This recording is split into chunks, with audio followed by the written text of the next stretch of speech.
नमस्कार दोस्तों, मैं सुचि एक बार फिर से स्वागत करती हूँ हमारे चैनल बीएमजेपी न्यूज़ में। आज हमारे साथ है हाई कोर्ट के वरिष्ठ अधिवक्ता और पूर्व बार अध्यक्ष आर.के. ओझा जी। आज हम उनसे कुछ मुद्दों पे बातचीत करेंगे।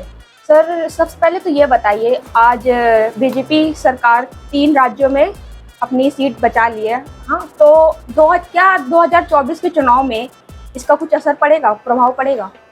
नहीं, पहले तो मैं भारतीय जनता पार्टी के सभी कार्यकर्ताओं को, अपने हमारे जितने शीर्षस्थ नेता हैं, माननीय मोदी जी, अमित शाह जी, नड्डा जी, उनको बधाई देता हूं और हर्ष व्यक्त करता हूं कि उनके समन्वयक जो उनका एक यूनिफाइड एफर्ट है, उससे हम वहां जहां पे कि कभी बीजेपी नहीं थी, आज त्रिपुरा में भी, नागालैंड में भी, मेघालय में हम अपनी सरकार बनाने जा रहे हैं। इसलिए मैं समस्त प्रयागराज की तरफ से बधाई देता हूं, शुभकामना करता हूं और त्रिपुरा, नागालैंड, मेघालय के भी सभी वोटरों को जो हमारे हैं और उनके कार्यकर्ताओं को बधाई देता हूं। सर, अभी आपकी बीजेपी सरकार, आपकी सरकार महंगाई को नहीं रोक पा रही है। जनता का हित ना सोचकर पूंजीपतियों का हित की बात क्यों होती है? आप एक चीज़ आप ध्यान दीजिए, किसी चीज़ को रिलेटिव देखा जाता है जी।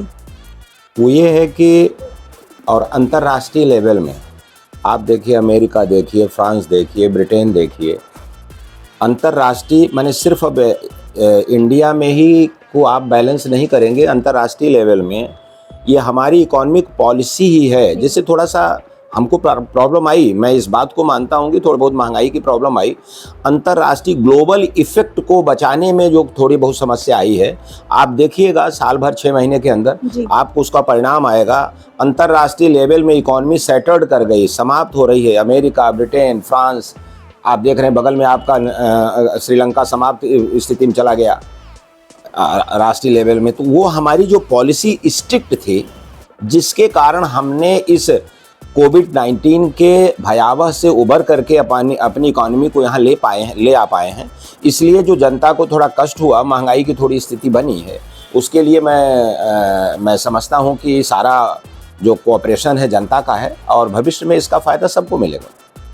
सर, आप बीजेपी नेता हैं और अधिवक्ता भी हैं। जो अपराधी होते हैं उनके घर को गिराना क्या उचित है, अगर वो आरोप गलत हुआ तो? देखिए, एक चीज़ आपको बताएं, कानून, आपने अगर आप लोगों को अनुभव होगा जी, तो कानून जो होता है सभ्य आदमियों के लिए होता है जी। असभ्य आदमियों के लिए कानून की स्थिति नहीं होती है। और आपने एक चीज़ देखा नहीं होगा, मैं इस बात को इस लेवल में आपसे कहूँगा कि जब आप कानून नहीं मानने को तैयार हो तो उस कानून का क्यों शेल्टर लेना चाह रहे हो? कानून आप मानो, फिर आप कहो। जैसे मैं कानून मानता हूँ तो मैं कहता हूँ कि गलत हो रहा है। और उन लोगों ने कितने लोगों को बेघर कर दिया, कितने की ज़मीनें कब्जा कर लिया, कानून कहाँ लेता था उनको? तो गुंडई का जवाब मैं नहीं कहता हूँ कि उनके साथ कानूनी ढंग से हो रहा है, उनको पकड़ा जा रहा है, सारी बातें हो रही हैं और आपको प्रोसेस दिया गया है, प्रोसेस का फॉलो किया गया है। वहाँ पे उनको नोटिस दी गई हैं, उनके नोटिस के साथ उन पर जवाब मांगा गया, नहीं दे पाए हैं तो कार्रवाई सख्त हुई, उनको निकाल करके उनके बारे में इसलिए मैं समझता हूँ कहीं कोई गलत नहीं हुआ। सर, बीजेपी सरकार कहती है कि अपराधी प्रदेश के बाहर है, फिर भी दिन दहाड़े हत्या हो रही है। क्या कानून व्यवस्था ढीली है? आप इलाहाबाद में रहती हैं, आपने 17 के बाद से आपको रात में चलने, आप तो लेडीज भी हैं, आपको 11 बजे 12 बजे चलने में डर नहीं लगता है? और 17 के पहले डर लगता था कि नहीं लगता था, बता दीजिए। तो रही बात है कि ये इंडिविजुअल इंसिडेंटेड जो होते हैं, इसके लिए कोई भी आ जाएगा, उसके कार्यकाल में होता है। हाँ, उसको हुआ और आपने उसका रिजल्ट देख रहे हैं, उसको सब दबा के समाप्त किया जा रहा है।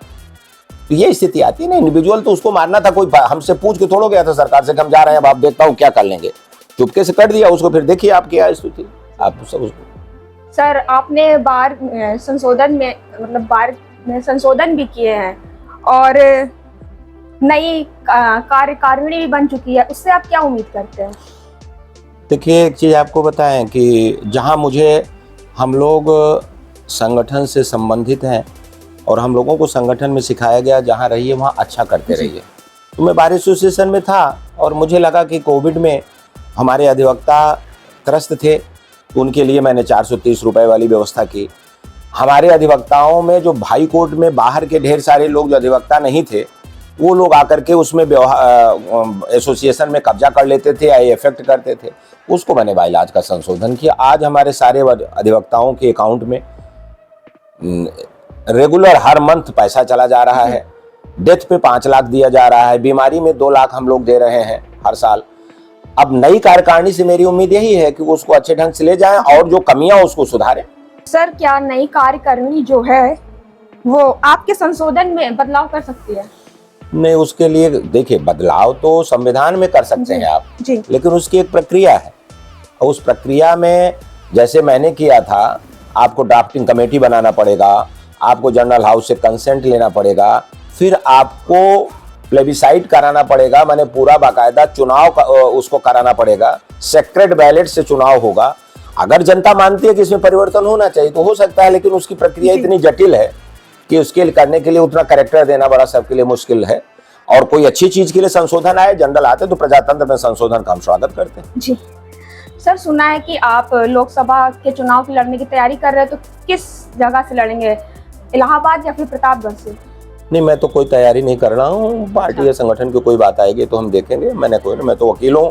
संगठन या पार्टी जहाँ कोई बात कहती है तो उसको मैं करता हूँ। ऐसा कोई मेरी तैयारी के प्रश्न नहीं। तो जैसा कि आप लोग ने देखा, आज हमारे साथ थे हाई कोर्ट के वरिष्ठ अधिवक्ता RK ओझा जी। उनसे हमने चुनाव के बारे में बातचीत की, फिर उनसे बार एसोसिएशन के बारे में भी कुछ बातचीत की। तो ऐसे वीडियो के साथ आप बने रहने के लिए आप हमारा VMKT न्यूज़ फॉलो करते रहिए। तब तक के लिए अलविदा। मैं सुचिश्री, वीडियो जर्नलिस्ट सुप्रिया शर्मा के साथ।